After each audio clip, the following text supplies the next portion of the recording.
June 6, 1944, 6:31 a.m., Omaha Beach, Normandy. A private from the 29th Infantry Division steps off the ramp of his landing craft into chest-deep water. The English Channel is 12 degrees Celsius, cold enough to steal breath, cold enough to kill. But it's not the cold that will determine whether he lives or dies in the next 90 seconds. It's the weight on his back. Strapped to his shoulders, a canvas pack that cost the United States Army approximately $4 to manufacture. Inside that pack, 3 days of rations, a shelter half, spare socks, a blanket roll, toilet articles, and whatever personal effects a man carries into combat. Total weight of just the pack and its contents, roughly 25 pounds. Add the rest of his gear, rifle, ammunition, helmet, grenades, assault jacket, and he's carrying over 75 pounds into water that's trying to drag him under. Around him, men are drowning, not from enemy fire, from their equipment. The $4 bag that's supposed to keep him alive might be the thing that ends him. This is the story of the most unglamorous piece of equipment in military history. No moving parts, no precision engineering, just canvas, straps, and buckles. Yet, the M1928 Haversack carried more essential combat gear into actual battle than any tank, truck, or transport vehicle in the Second World War. Not because it was better than vehicles, because it was everywhere vehicles couldn't go. The $4 bag that armed democracy's arsenal, one soldier at a time. Here's the math that most military historians ignore. During World War II, approximately 11,200,000 personnel served in the United States Army. Of those, roughly 4,400,000 were assigned to Army ground forces, the men who actually closed with and destroyed the enemy. They sustained approximately 80% of all Army casualties. Now, consider what those men needed to survive. Not just weapons, not just ammunition, food, water, shelter, medical supplies, spare clothing, personal equipment, every single day, for every single soldier, for years of continuous combat operations across multiple continents. Trucks moved supplies to the front. That's true, but trucks can't climb mountains in Italy. Trucks can't navigate the hedgerows of Normandy. Trucks can't wade through jungle in the Pacific. Trucks can't follow a soldier into a foxhole, a building, or a firefight. Once combat began, the supply chain ended at the individual soldier's back. The military brass understood this problem better than anyone. Since 1910, the Army had been issuing haversacks to infantry soldiers, canvas packs designed to carry everything a man needed to fight and survive. The original M1910 design served through World War I, but by the late 1920s, the Quartermaster Corps knew they needed improvements. Quick-release buckles instead of metal buttons, web straps instead of leather in certain applications, a better closure system for the mess kit pouch. Small changes, practical changes, the kind of refinements that only matter when you're trying to stay alive. The result was the M1928 Haversack, designed in 1928. But here's the cruel irony. Production didn't actually begin until 1940, 12 years of bureaucratic delay. When Pearl Harbor was attacked on December 7, 1941, America had barely started manufacturing the pack that would equip its army. The Army needed millions of these bags. They needed them immediately. They needed them cheap enough to mass produce. $4 per unit became the target. $4 to carry everything a soldier needed to survive. The M1928 Haversack is not a complicated piece of equipment. That's precisely what makes it remarkable.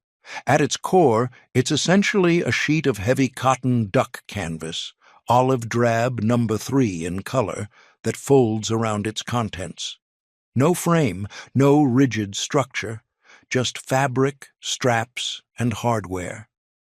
The main body features multiple adjustable straps that thread through loops, securing whatever the soldier packs inside. A detachable tail, the pack carrier, threads onto the bottom via a leather coupling strap. This lower section holds the bedroll, shelter half, blanket, tent poles, and pegs, all rolled together in a specific configuration with spare clothing tucked inside the folds. The tail can be removed without disturbing the main pack's contents. A small mercy when you need your mess kit, but not your blanket. Speaking of the mess kit, the meat can pouch attaches to the front flap. It holds the complete mess kit and utensils. Behind this pouch, grommeted tabs provide attachment points for the entrenching tool. On the side, similar tabs accommodate the bayonet scabbard. Shoulder straps connect directly to the pack body and clip onto the soldier's pistol belt or cartridge belt in a suspender configuration. A single rear strap completes the attachment system. Total empty weight, approximately 3 pounds. Total capacity when fully loaded with the pack carrier, enough gear to sustain a soldier for several days of independent operations. Cost to the United States Army, approximately $4 per unit. Compare that to the thousands of dollars required for vehicles, weapons systems, or any other piece of military hardware. The Haversack was cheap by design, but here's what the $4 price tag actually bought. When a soldier hit the beach at Normandy, his Haversack contained survival. 3 days of K rations or C rations, enough calories to keep fighting. A shelter half that, combined with another soldier's, created a 2-man tent. A wool blanket for cold nights. Spare socks, absolutely critical for preventing trench foot. Personal items, razor, toothbrush, writing materials, photographs from home, toilet articles, a sewing kit for field repairs.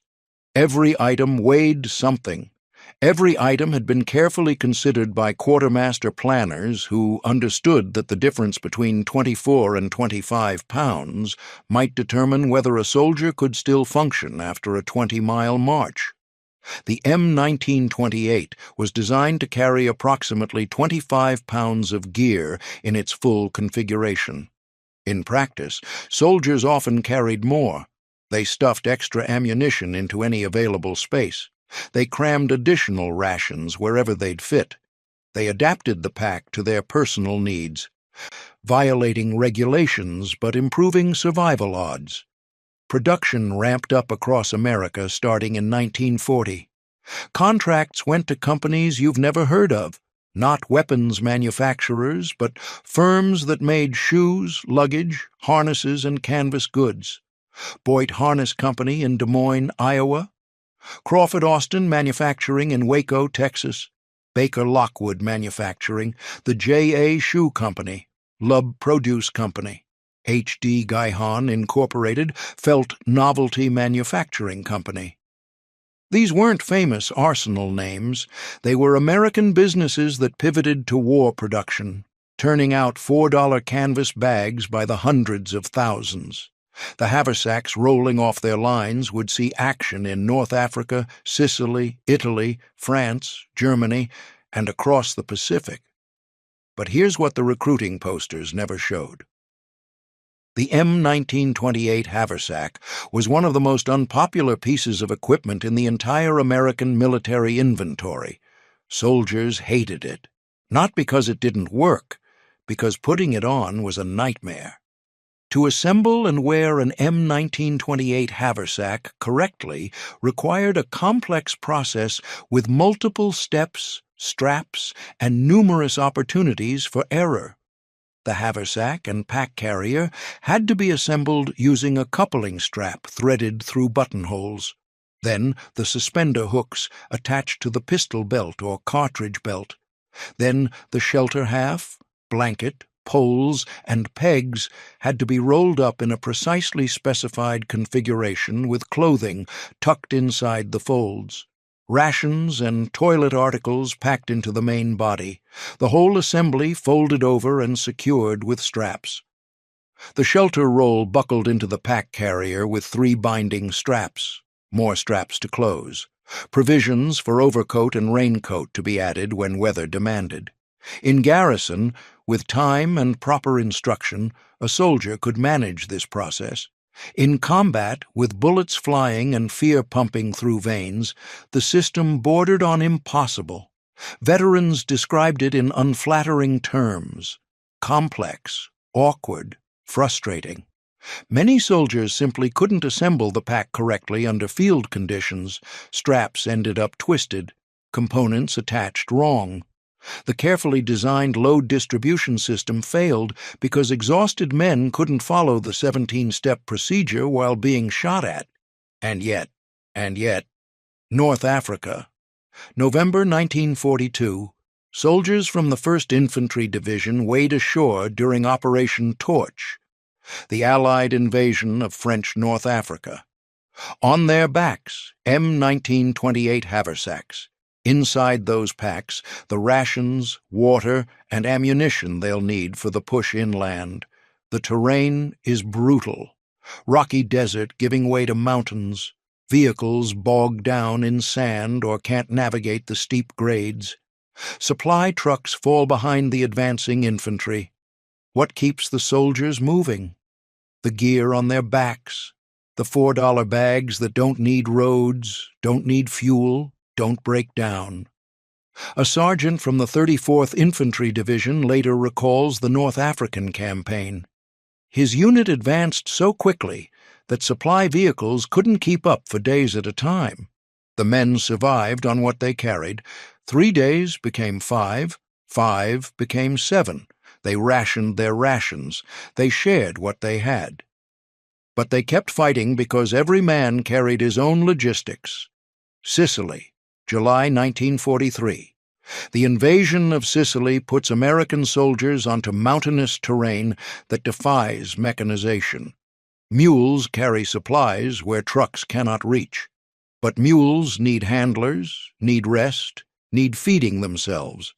The infantry keeps moving, their haversacks containing everything they need to fight for the next 48 hours. Mountains don't care about supply chains. Mountains only care about what you can carry.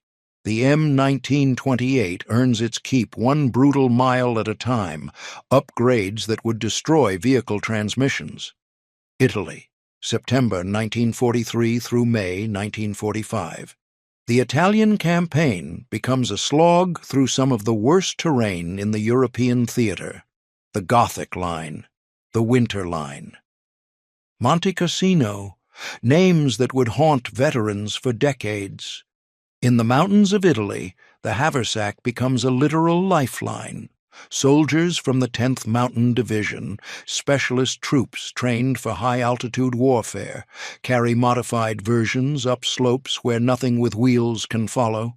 Every round of ammunition, every morsel of food, every piece of medical equipment reaches the front lines on a soldier's back.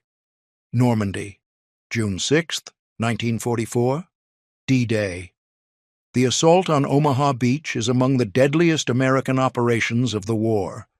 The first wave lands at 6:30 a.m. into a killing zone. German machine guns have clear fields of fire across the entire beach.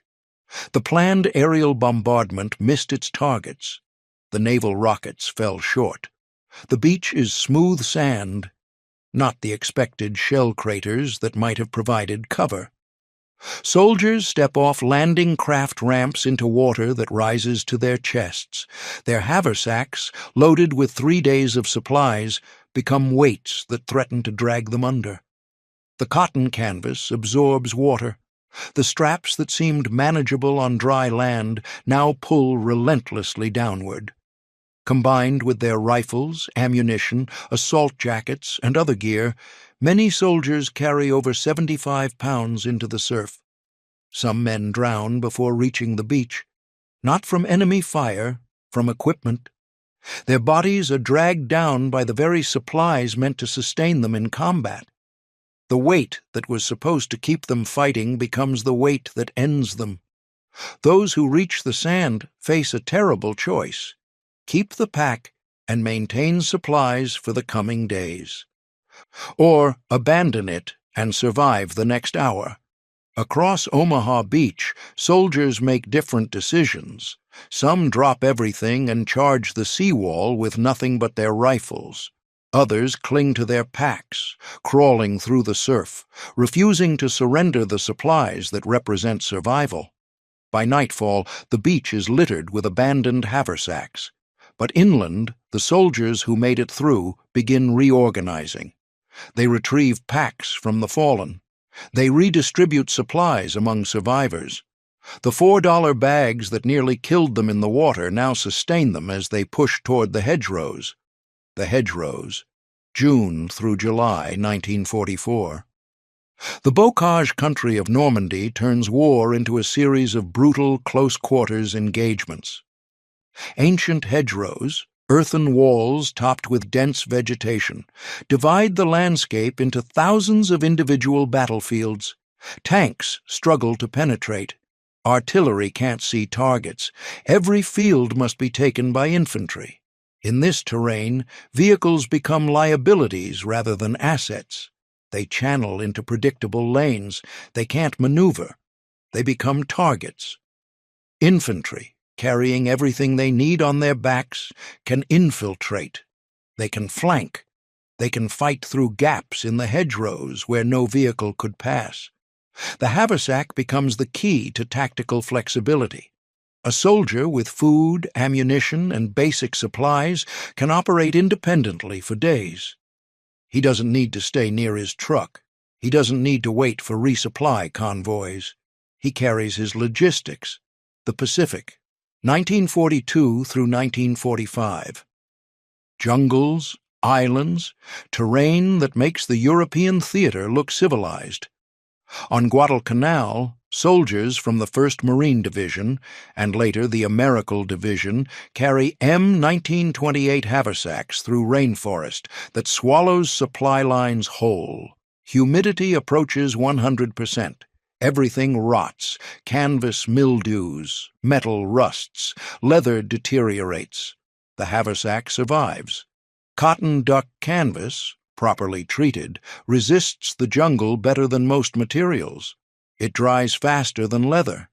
It doesn't rust like metal frames. It keeps working when everything else fails. Marines developed their own pack system, the M1941 Jungle Pack, lighter and more suitable for tropical operations. But Army troops continue carrying the M1928 across island after island: Tarawa, Saipan, Leyte, Luzon, Okinawa. On each island, the same pattern repeats. Supplies land on beaches, supply dumps establish, distribution begins, but combat moves faster than logistics. Infantry pushes inland, and the supply chain stretches, thins, breaks. What keeps soldiers fighting? The gear on their backs. The $4 bags that don't require beaches, don't require trucks, don't require anything except a soldier's back and legs. Here's the arithmetic that explains why the M1928 matters more than any tank or truck. During World War II, approximately 11 million personnel served in the United States Army. The Army ground forces, combat troops, numbered around 4,400,000. The vast majority of these soldiers received M1928 Haversacks as standard issue. Conservative estimate, at least 4 million haversacks produced for Army use during the war years. At $4 per unit, that's $16 million in pack production. Compare that to a single Sherman tank, which cost approximately $33,000.